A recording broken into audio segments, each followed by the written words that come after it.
Hello people of BookTube, Megan here, and time for another book review. Today I'm going to be talking about Once Burned by Jeaniene Frost, and this is the first book in the Night Prince series, and this is a spin-off of the Night Huntress books. So the events in this series kind of take place alongside what's happening in the Night Huntress books at the moment. So I am trying to read the Night Huntress books and this series in chronological order, so I do highly recommend reading these books in chronological order. I was dumb and didn't realize this was a companion series when I first read this, like, back in 2018, I think. So I was a bit confused at certain parts. So I personally recommend reading it in chronological order. So, like the Night Huntress books, this is a paranormal romance. And just before I go any further, there are a couple mentions of a past suicide attempt by a character in this book. So if that kind of stuff doesn't sit well with you, if you're uncomfortable with it, if it affects you negatively in any way, maybe go into this with caution or forego it. It's not a central theme to the book, but there are mentions, and just giving a little warning. So in this series we are focusing on Vlad and a new character named Layla. And can I just say, I love that we're getting more of Vlad. I love him in the Night Huntress books. He is just so entertaining, and I like to see more of him, get more to his character. Just greatly enjoy that. And he's just an interesting character to me. And then Layla, who is our protagonist, I love how ballsy she is. It's really interesting and entertaining to read her and Vlad's interactions. Just, Layla is human. Completely human. But she is not a normal human. After this horrible incident that happened when she was younger, she's basically able to channel electricity, and also with a touch of, I think it was her right hand, she can see a person's darkest secret, their deepest sin. And someone in the undead world found out about this and is trying to get their hands on her to use them for their own gain. And the people who are trying to use her for their own gains are actually also enemies of Vlad. Vlad finds out about this and takes her and gives her protection while trying to find who these enemies of his are, to take them down, and just, there's kind of street between them. Paranormal romance. And just, I love the chemistry between Layla and Vlad. I love their interactions, like I said earlier. They are an interesting couple. And just, I feel they work well with each other. And I don't feel there's too much I can say without risking spoilers. Just, yeah. Without further ado, I am going to go into a spoiler bit. So if you have not read this far in the series yet, I highly suggest you click right now and come back after you catch up. Oh man, I feel bad that that spoilery section was so small, but I don't feel there's too much I could say. So, yeah. So like I said, I do enjoy Layla and Vlad together. They are an interesting couple. They are an entertaining couple. I feel that I could not get bored reading about them. I don't like them as much as Cat and Bones, per se. Like, this is only the first in the series, so I don't want to say anything too soon. I do like how Cat and Bones' relationship progressed a little better than Vlad and Layla's thus far. Like, I am pretty sure there is going to be some turmoil. Like, especially since Vlad told her that he cannot offer her love. He can offer her passion, he can offer anything but love. And Layla supposedly thinks that, okay, I can deal with that until we get to the end, where she's like, is that going to be enough? Now that she's started to catch feelings. So I have a feeling there is going to be some strife, I think is the word I'm looking for, between them. So, you know, there could be something that happens that makes me like them more than Cat and Bones even. But I do like just how Cat and Bones' relationship develops a little bit more in the Night Huntress books. But like I said, first book in the series, it still might be a little too soon for me to say. Another thing that I loved was seeing some familiar faces. I loved seeing Cat and Bones in this series. Just, I also just love Bones and Vlad just constantly like shitting on each other. Just, it's fantastic. And we also saw Michiras and Kira, though for a little shorter time than Cat and Bones. And just Bones being introduced to Layla was great. Just him being like, I must meet this woman who has put you so firmly in your place. Just love it. Love it. And I think that is something that I like about Layla.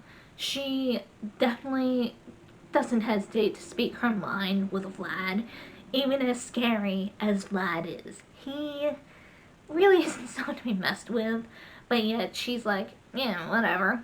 Just, I found entertainment in that. I really do feel like she can hold her own against him as a character very well. And I am very thoroughly invested in finding out how things go with them as the series progresses. And I gotta say, with this, I don't know if it's just because it's the first book in the series, but I found myself much more invested in the characters in this book than in the plot itself. To be honest, I am much more of a character invested person than plot invested. I do like a good plot, but the plot in my mind can be the best in the world. But if I don't like your characters, if I'm not invested in your characters, that means nothing to me. So that just might be a me thing. I don't know if other readers of this book feel the same. But I was much more intrigued and invested in Vlad, Maximus, Layla, and everyone than what was actually going on in the book. Don't get me wrong, I was like on edge with some things, but the plot kind of faded to the background to me more than the characters did. And even the side characters I enjoyed, like some of Vlad's, like lackeys, Maximus, Shrapnel, I enjoyed what bits of them I saw, and I am really curious to see where the story like goes from here, especially with Layla's powers being on the fritz, so to speak, because of Vlad putting his aura around her to save her. I am curious to see if that fades or if she is stuck as is. Like, she will be fireproof, which is awesome and useful, but her fear is Vlad not having an interest in her anymore because it was her powers that drew the interest to begin with. So, just, I'm interested to see where that leads. And even when his aura fades, if it fades, is it going to affect her powers at all? On the plus side, if his aura never fades and he loses interest in her, at least she could potentially be with other people. She doesn't have to force herself to be celibate to protect other people so she doesn't, like, electrocute them. Was it her electricity that was muffled or just the visions? Now I'm second guessing my memory, oh my god. I'm sorry if I'm going to be doing a lot of comparisons to the Night Huntress series and this one. Since they're a companion series, I find that it's hard not to. When Layla has this bonding experience with her father after years of them not being close, and with her sister, it was heartwarming. Don't get me wrong, I like when people manage to work out their differences, their issues. Love it. Love to see it. I love when communication opens back up and things can be repaired if they're even repairable. But I feel as a reader I wasn't quite as invested in it than I was with Kat and her mom kind of fixing their relationship when they did. Mostly because we only got one book. One book with Layla, getting to know her and her backstory, which is a sad backstory, and my heart went out to this girl. Just, I have nothing but respect for Layla's strength. Just everything she had to go through. Mad respect for that. But I didn't feel quite as relieved and happy and giddy over her father and her talking things out, her sister and her talking things out. Just, there wasn't that backstory that we had with Kat and her mom. Like, we had at least a couple of books with Kat and her mom seeing their relationship and how unhealthy it was. So, just, there wasn't quite that level of happiness. Because, you know, we didn't have quite the level of buildup that we had with Kat and her mom. So, like I said, still happy, still love to see it, just, it didn't have as big an impact on me as it did in the 900 books.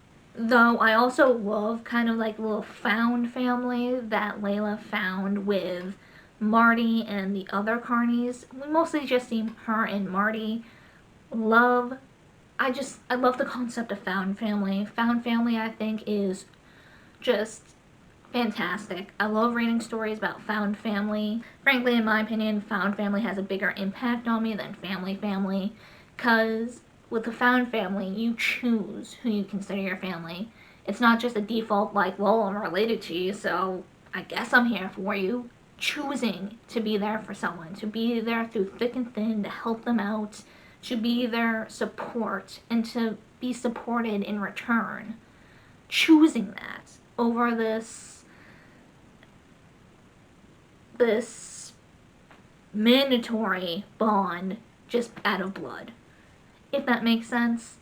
So just, I love getting a little bit of found family in here, and just, I love how Marty is willing to do his all to keep Layla safe, even at his own expense. Just love it. Love to see it. And also, I really want to know if we're going to find out more about how and why Layla got her powers. I'm just curious. Being zapped by lightning, how does she have the ability to channel it now? Like, how do her visions and her, like, I don't know how else to describe it, but psychic ability come into play with this? Just, how did this happen?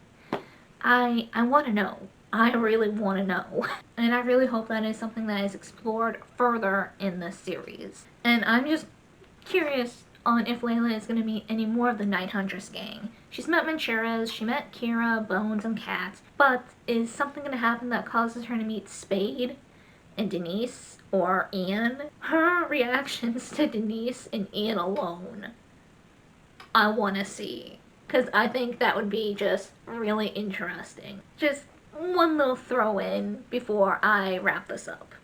So, honestly, I thought this was a good first book in the series. I was intrigued. I want to keep reading. I want to see where this goes.